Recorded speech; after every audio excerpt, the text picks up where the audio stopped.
Hi, this is Mehdi, Hey, this is Fran. and this is Total Tactics Football. Today we're going to be doing the preview for the Champions League final. It's between the French and the German sides, PSG versus Bayern Munich. Fran, how excited are you for this game? I'm very excited because obviously, these were the two kind of overdog favorites in the previous semi-final leg, and they both made it out by, Leon giving a fantastic battle for Bayern. When you actually compare it, it seems like both sides in both Paris and Bayern dominated their counterparts, but I think Bayern had a much tougher matchup versus Lyon. A lot was made about how good Bayern was after that sort of Barcelona match, justifiably so, but PSG Yeah, looks up to the task of giving Bayern a great game. I agree with you, and I think it's going to be a very tough matchup. So starting off, the way PSG is going to line up, I feel like Tuchel's going to go with the exact same lineup as before, in the sense that it's going to be a 4-3-3, with three holding midfielders who are going to provide cover for the defense. Guy might not start because Herrera provides that, and Herrera playing with Marquinhos and Paredes gives this sort of shield to the likes of Kimpembe and Thiago Silva, whilst allowing Neymar, Di Maria, and Mbappe to play freely and wreak havoc. Over in the Bayern side, they've played a 4-2-3-1 all post lockdown. They're undefeated and they've won all their games under Flick in the Champions League. The only issue I think would be what goes on with the injuries. We've had Pavard in training, we had Boateng substituted out for some sort of injury concern, and we've also had Koeman, who's been subbed on very often for Perisic due to the fact that he was injured earlier. But I think Bayern will, if all things goes to plan in terms of Boateng's injury, will start with Boateng and Perisic again, and they will stick with Kimmich, and so therefore play the same formation that they have the last two games out. I agree. I feel there is weaknesses in this Bayern side that Mbappe and Neymar are exclusively going to be looking to exploit. The distance between the two center backs and Alaba and either Boateng or Sully is the gap that can be exploited. We've seen Neymar and Mbappe basically playing in a very free role in this PSG side. They're allowed to move, they're allowed to interchange, move flanks, link up, either be off the ball, on the ball. And that causes problems for defenders because you can't mark the players. And as we've seen in the previous games with Ekambi and Suarez running down through the middle and causing problems on the counter, Neymar and Mbappe are elite compared to both those players. A1 being, past it due to his age. And with the pace and the technical ability that they bring, this could be the Achilles heel for Hansi Flick's side. If you watch the Lyon match, for example, in the second half, even though Bayern did very well to kind of shut them out, there were still individual chances created by Aouar in the left attacking mid position, which he played in a much more offensive role. And Neymar will be looking to kind of operate from that sort of pocket and try to take on dribbles versus both Kimmich and Boateng or either Sully, who will struggle versus Neymar because he is the best dribbler in the world right now. When you look at Di Maria, his ability to press operates very well when he's off the ball from Neymar and Mbappe, who like to hug the left and interchange their position. Di Maria is very good at fighting for those kind of loose balls, and you could see that when Gulakshi was struggling. Yeah, I mean, you can talk about this front three of PSG that I feel works really hard. We saw Neymar in the last game against Leipzig at 80th minute running back on the pitch, trying to press down the players. And that's the kind of tenacity that you will see from these players in the final.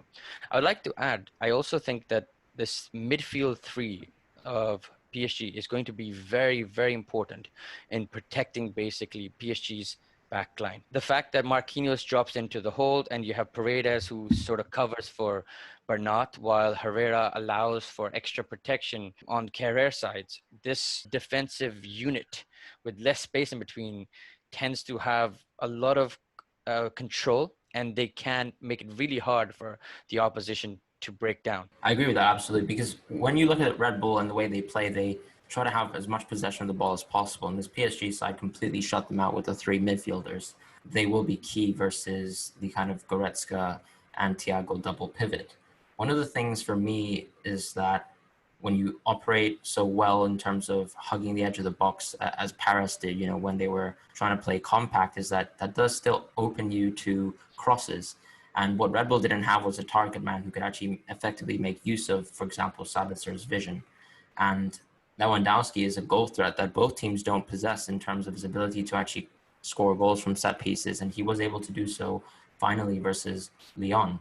And there are no kind of defenders in this PSG defense who will be able to match Lewandowski in the air. whereas Denayer had a good showing yesterday. He still struggled.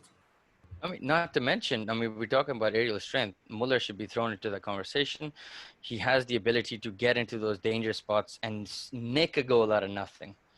And that could be troublesome. This is a player who understands how to press. He knows how to move in positions. He's always working hard. He's covering spaces left by his teammates. And as you mentioned, that aerial threat that he gives with Lewandowski is going to cause some serious problems for PSG. Absolutely. What I do like about the way PSG operates with their midfielders is when you saw Thiago Mendes being substituted on in the second half for Lyon, he provided a lot more stability to their midfield. He was cutting the passing lanes. While Bayern Munich do try a lot of lofted balls, they do also try fly vertical passes through the defense of their enemy teams. And if Marquinhos is able to kind of look for these cutting passing lanes, he will be able to actually recover the ball a lot more versus the double pivot. No, you're absolutely right.